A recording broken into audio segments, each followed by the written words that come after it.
Singing by Sunil Sawadiya.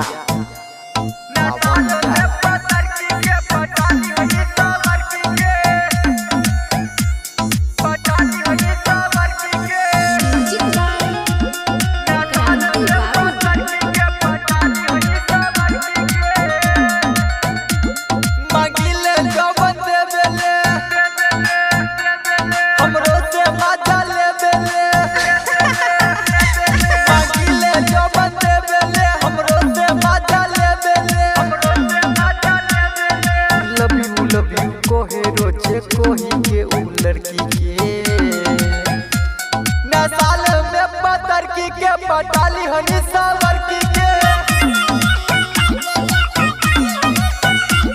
न साल में पतर की के पटाली हनी सावर की के।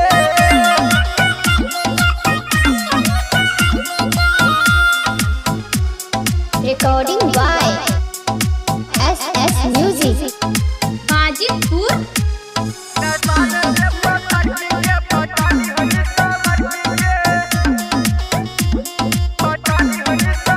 हमरा के देखी जब हंसले हो का कोई दिलबे में धंसले हो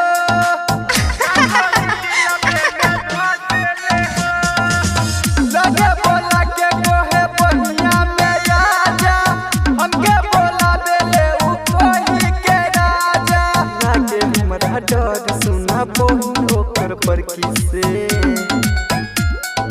सालों में पतर की के पटाली हनी सावर की के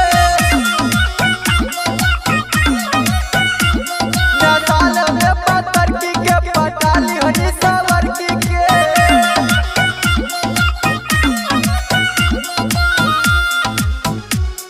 Recording by SS Music Hajipur.